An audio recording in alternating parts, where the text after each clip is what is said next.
Hi, I'm Mark Scherer, and this is the Wellness Revolution podcast. And we're here to talk about an interview of people who are making a difference in the health industry, where they're working with, instead of doing the typical Western medicine side, they're coming up with new ways to create a new way for people to heal themselves, to have live a richer life, and really, really enjoy life. And today we have Aneela Idnani on the call, and she's with HabitAware, and she has some really unique product, and she has developed her product out of her own personal experience and need. And Aneela, can you introduce yourself and share a little bit about your story? Absolutely. Thank you so much for having me, Mark. I'm super excited to be here and just to learn from you, really. It's an honor to be here. Um, so I have a mental health condition called trichotillomania, which is the compulsive behavior of hair pulling. It's rooted in the subconscious and it is a self-soothing mechanism. And then sister conditions are skin picking, nail biting, basically anything where a person is using their body to self-soothe, maybe cheek biting, lip picking, nose picking, um, to self-soothe. And it feels good in the moment, but it creates additional issues for the person in terms of bald patches or skin infections, and the shame that comes with all of that actually creates this vicious cycle of these conditions. And so I've had trichotillomania since I was in my tweens. Wow. And I hid it for about 30 years because I was so ashamed that I was doing this to myself. That was my perception that, like, why can't I stop? What's wrong with me? This is a disgusting, gross behavior, is what I thought. And I didn't want anyone to kind of voice that out loud and judge me and make me Mm-hmm. feel Mm-hmm. worse about it. So I just hid, and it was the 80s, 90s where I was growing up, and we just didn't have information. So it wasn't it wouldn't have been a safe option for me to really Gotcha. share. There was Gotcha. no help. Gotcha. Yeah, it's interesting you brought the shame about what you were doing. What we found here is there's four things that hold a repetitive pattern into place. And those four things are shame, blame, guilt, and hate. Mhm. So we've one of the things we do here is we take the glue off and then the pattern falls apart. Mhm. So yeah, that's a shame. It really, I mean, it's like I'm never going to do like that again. I'm gonna stop. I feel so bad about it. The greater the shame, the more the person repeats the pattern again and again. Yeah. And that I love how you say that once that's the glue that kind of keeps that cycle going. And that's exactly what we do. Is part of the work we do is helping people recognize that, those thoughts that I just shared, like, oh my God, what's wrong Yeah. with you? And why are you doing this? Like the anger, the self-hate, the anger, all of that is are big lies that we're telling ourselves. And when we understand that these are actually, I don't even like to say mental health conditions. These are medical conditions. These are chronic issues that we can sort of detach from that blame, that it's my hand, so it's my fault, and that Right. starts to eat away at the shame. And then we teach them how to take control and make it really small in their life, kind of like someone with diabetes learns to manage with their what food are they eating? Are they getting exercise? Are they getting sleep? They're checking their blood sugar levels. Same sort of thing where we're teaching them how to manage Hmm. these different facets of their life so that we can keep the hair pulling, the skin picking, nail biting small in their life, that their brain doesn't seek it out. Yeah. And maybe the community too. Like, oh, other people have this too. They're going through it. Well, Mhm. big, Yeah, yeah, one of the big things, if you can, once you start getting a community built, well, the person goes, well, if they can do it, I can do it. That person's has to have that emotional, I can do it. yeah. Maybe I can do this. It's even um yeah, exactly that. It creates a safe space to see sort of where you are and where you can be in that journey of recovery. Right. But even just starting to see people that are, people that have the same issue as you, but they're cool people. They're doing interesting things in their lives. They're active in their communities. And then you start putting it together that what you were telling yourself this whole time, that I'm not I'm not worthy, I'm ugly, I'm all of these things. Yeah. You see in other people, they're reflecting back like, yeah, I have this thing too, but no, Yeah. Yeah. I'm cool, I'm productive, I'm cool, I'm fun, and then you start saying, well, if they have this and they're still this, then maybe I am too, and you start chipping away Yeah. at that building Maybe, confidence as maybe well. life's okay. Maybe I can actually live life. Maybe, you Yeah. know? Yeah. Yep. Yeah. Interesting. So you you had your condition when you started in your teens?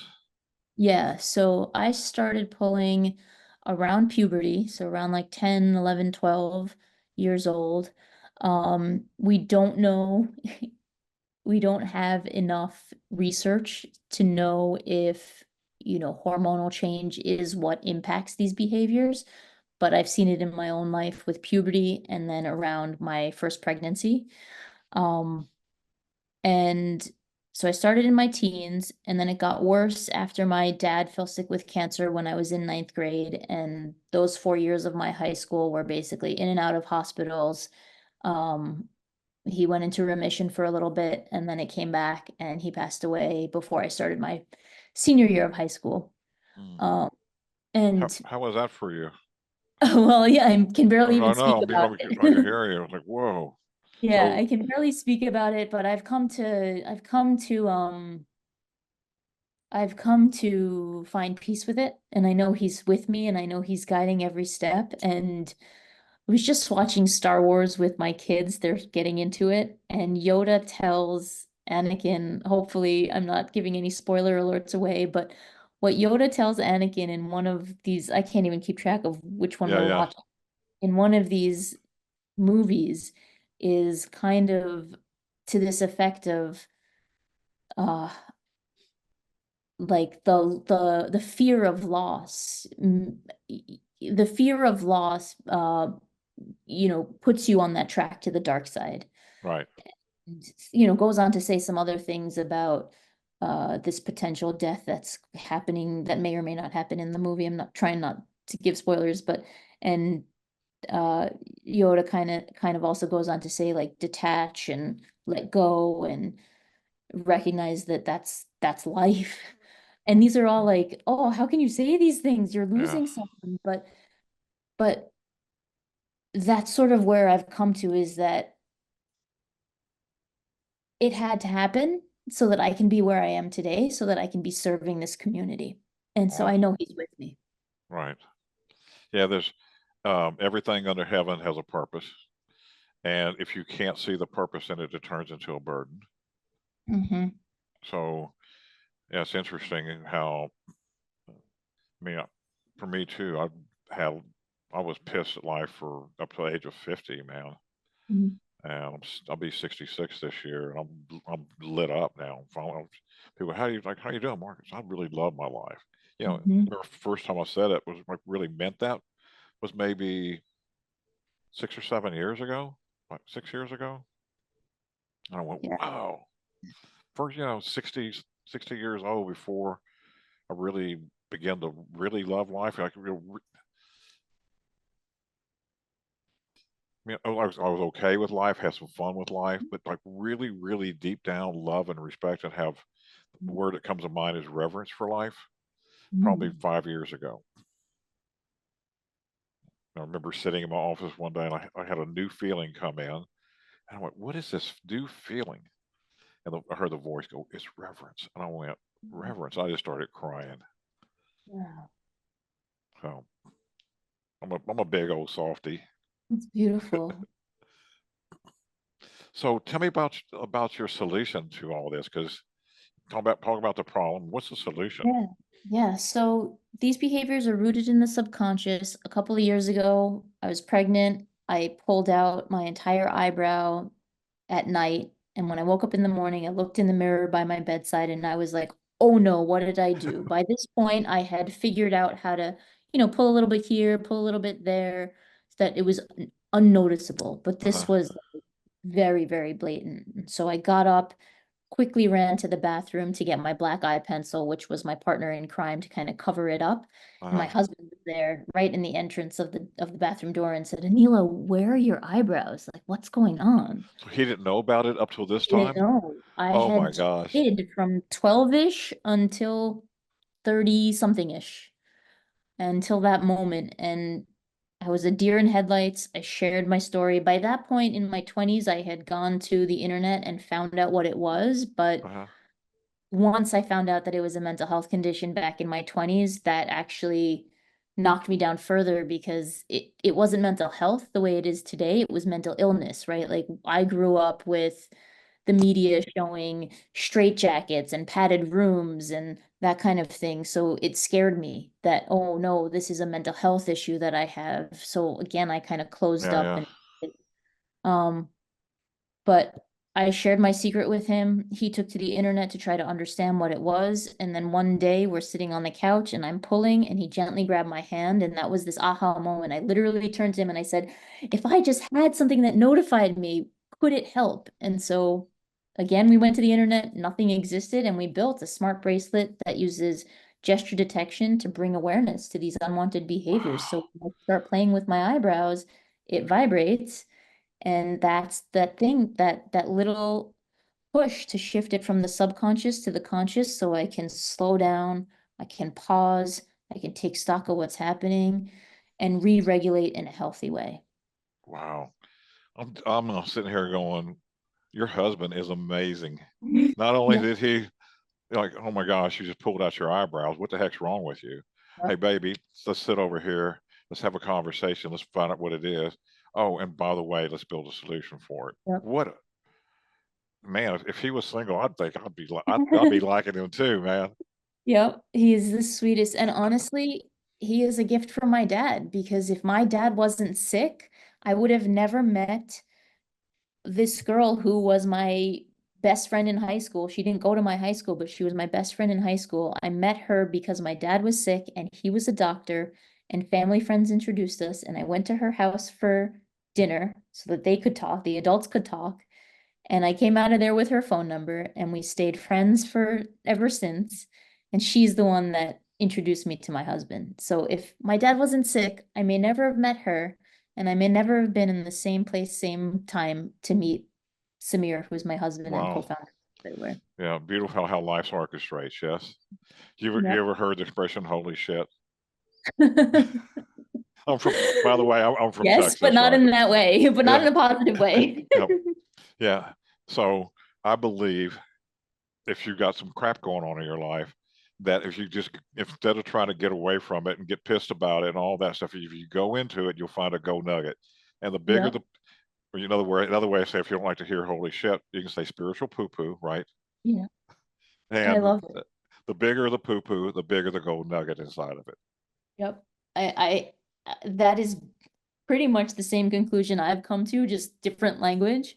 I It bet. yeah, is this, but I love you bring such good humor to these, these strong topics. So I love that. And for me, it was life is a dance, and any problem that's coming your way, it's not fight. And, I actually in 2022 was diagnosed with breast cancer. And in the land of cancer, it's always this like war, like beat cancer, fight Yeah. cancer. And to me, look at where fighting gets us in this world, like that's Hmm. not the way I wanted to approach my breast cancer. So to me, I took it as it's a dance. Sometimes it's going to lead, sometimes I'm going to lead. But exactly what you said, I'm going to look for the golden nugget here. I'm going to Uh-huh. say, what are you here? Why are you here? What am I supposed to learn from you? And I just kept saying, I want What this did you to find end. out about that? It was magic. I realized that I was doing too much. I was doing I was, we were before we started recording, we talked about core negative beliefs. I think one of the ones Mm-hmm. that I have is I'm not good enough. And Mm-hmm. when you're not good enough, you do more. You keep doing more to prove to yourself and to prove to others I Right. am worthy, right? So I was teaching a class on entrepreneurship. I was on two nonprofit boards. I'm a mother of two children. I have an 11-year-old and a 7-year-old, and a co-founder of a mental health tech company.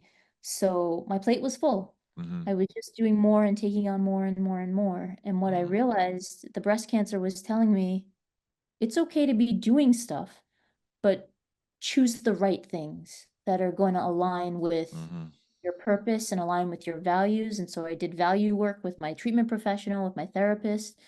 And so that became my rubric, my boundaries of Mm-hmm. I'm going to start saying no if it's not one of these three Mm-hmm. things. My Mm-hmm. mental health community, my family, or and making space for just Mm. me, my creativity and my spirituality.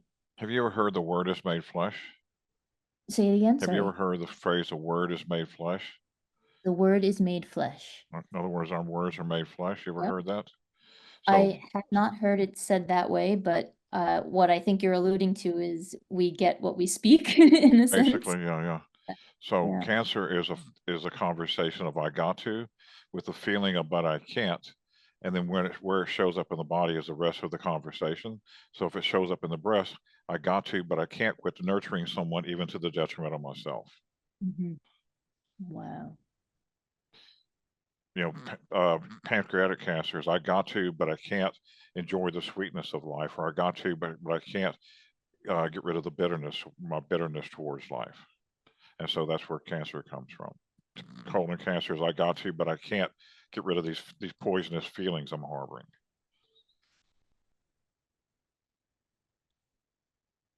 You have me. By the way, I love what I do, and as far as I I love can, what you do. You have me like there's like a it's like a sizzle of energy in me right now where I feel like I found my people.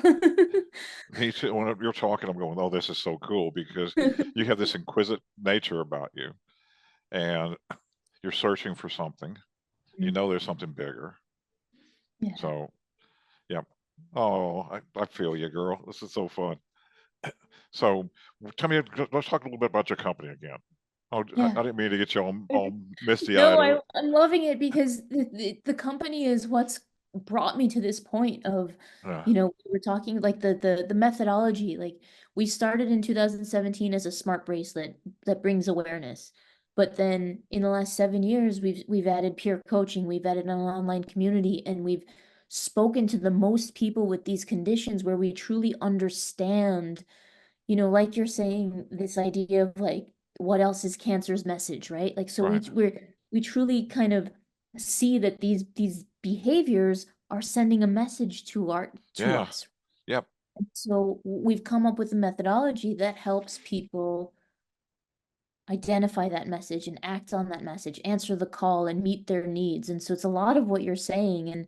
And I was just I just had my therapist appointment today and really talking to her about how my limiting beliefs, like we've figured out this formula for people with these body focused repetitive behaviors with hair pulling, skin picking, nail biting, how they can use awareness to slow down and to choose the right next healthy action for themselves. And my limiting beliefs are at this point where I can see that this structure, this framework transcends these conditions. It's helped me with my Yeah, yeah. parenting, helped me in my marriage, it's helped me in, Yeah. interpersonal conflicts and work and all these other places. And so right now, the big leap that I'm trying to make is how do I get this message out to more people, right? Gotcha. And so having this conversation today, we said earlier, the universe Yeah, yeah. is magic, right? Well, you're in Minneapolis, right? Yep. We have a class coming up in Minneapolis. This is exactly what you're talking about. You get rid of the how and you go straight to the wow and you create a breakthrough result that fast. Anyway, I'm harping on my own stuff here, so I I love apologize. Yeah. So that's what we do. We've been helping people with these conditions. A lot of the current treatment frameworks are rooted in the surface level. Your Yeah. hand goes to your body, and how do you So stop that talk a behavior, little bit right? about the device. How does Yeah. it work? Oh, is it? I assume you charge it with a USB, right? Self battery. What's the battery? Yeah. Tell a little bit about the device and the details of it. So you charge it with a custom charger. It's designed for the specific bracelet, and it lasts about 24 to 48 hours. And the goal is what it's doing inside is there are motion sensors in here. So it's looking for that angle of the bracelet. It's looking for the motion that I've actually trained it for. And Mm, then when it senses so it creates a mathematical calculation. It's sort of recording that movement mm-hmm. onto the bracelet. And then when it senses a match, it will vibrate and it'll say, hey, that's the mathematical calculation. And then, there's kind of like a little bit of if this is the calculation, then it's looking for things in this range that are Right. similar. So Is there a tighten sensitivity adjustment on it? so you can kind of tighten that sensitivity of detection and then you can change the vibration intensity. And then that's it. It just brings you it's just sort of that like wake up call. One of our customers called it their self-care alarm because really, again, these Mm, behaviors are just saying you're out of balance, you need to re-regulate, take care of mm-hmm. me. Mm-hmm. So when this vibrates, she would say, it's my time to take care of myself. What's that one small thing I can do right now? If I can't, like, get up and go to yoga right now or whatever it is, like for me, it became drinking water, deep breathing.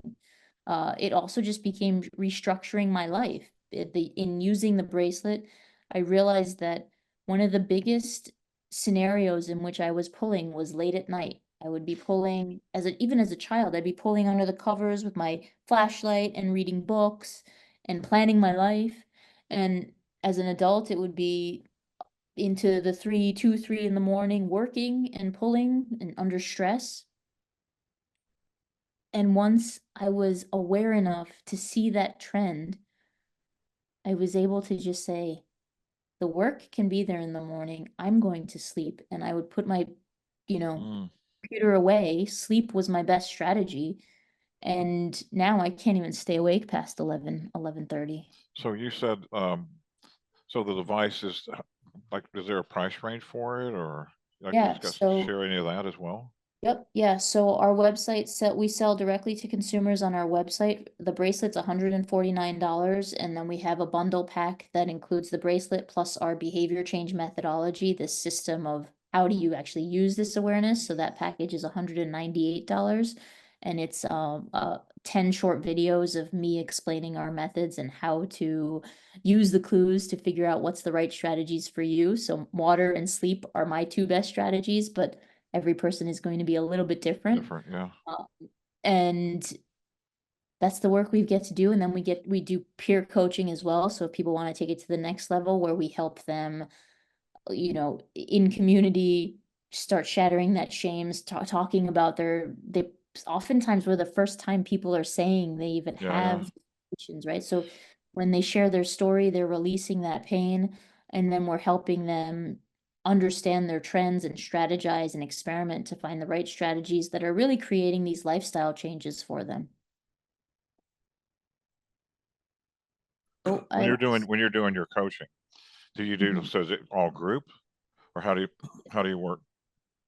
We do one-to-one peer coaching, and then we also have an online community that takes people through weekly challenges, that are more, content text-based, video-based, and commenting based, and So then you we have do coaches trained in your modality? we are yeah, so it's myself and my colleagues who kind of created this philosophy and methodology with me. So we're both just coming at it from our lived experience. Yeah. But through our work, we have 2,500 plus treatment professionals that recommend our product, and tons of them come to us seeking counsel because they understand how much we understand it. So um, it's a huge honor that, people who have trained and been doing this work for so long recognize the impact we're making and the uh the goodness in Yeah. our system. Yeah, and whenever there's a breakthrough in an industry, most of the time the breakthrough comes from somebody outside the industry. Yeah. Yeah, so that's what's so cool. I mean, look, if you look at, Henry Ford, he wasn't in the auto manufacturing business. So he's watching people build cars and he goes, there's got to be a way to make it faster, cheaper, whatever. So he's bring a system to it and change everything, right? So yeah, most of the breakthroughs are always done by somebody from the exterior. So congratulations. Thank you. Yeah, I have an accounting and an advertising background. And I think it's really this lived experience of, Yeah, we were saying before that pain is opportunity, but for so long I didn't see it as an opportunity, but now I recognize that yeah, that pain was there, that holy shit, it was that golden nugget that I just couldn't see for so long, and it's really opened the doors for my healing and for the healing of just tens of thousands around the world. awesome. Well, congratulations. Anything else you'd like to share about your company? Then I have a couple quick questions to ask you. Yeah, sure. Well, if anyone listening feels as though they or one of their family members or friends has one of these conditions, please check out our website, HabitAware.com. You can reach out to me. I'm very easy to find on our social medias, and I'm the one in the DMs. So uh, I would be honored to speak with you, to help you, to guide you, and to be part of your healing journey. Awesome. And I like to end the show with a question. Name 3 things you really love, and they got to be specific. The key Okay. is being really specific. Okay. Well, the very first thing that came to my mind was my boys' smiling faces. So I love my kids. I love my husband. Just they bring a lot of joy, So and specifically, what do you love about your children? they are funny, and they both came to me, my kids both came to me at times when I needed them. And their personalities are very different, and they bring out different things in me. So my younger son is very much like, Mama, let's play. Like he's that reminder that I need to find space to play, Okay. uh, and to So, pay attention. yeah. So And my old, can I yeah, help you read language it a little bit different way? yeah, Say I love playing I love playing with my son. with my son. I love playing with my son. And my older son is just this, he's kind of like an old soul, and every now and then, like, we'll have conversations and he'll just say stuff that's just like, whoa, like you get the way the world works. And he has just been a teacher to me of how to be a better parent, and also that mirror into my childhood Mm, of some of the pains that I didn't really know were still there, and that I find myself trying to protect him from. mm, And it's this lesson of I don't need to protect him because he's not that child. right. And so it's this work that he's helping me through. Just helping you heal while you're raising him. Yeah, Beautiful. yeah. Cool. Cool. Well, I enjoyed having you on the show, and much success to you, and keep changing lives. You sound like you have a beautiful company and a beautiful purpose in it, and I'm sure you're going to go for 'em. Thank you for being on the show. I appreciate you and your time and your, like I said, that sizzle of energy is just through me. And so I'm so blessed to be here speaking with you today and learning from you. I feel like I have so much more to learn, but I'm so close to, Awesome. yeah. So We'll thank see you soon. you. Blessings.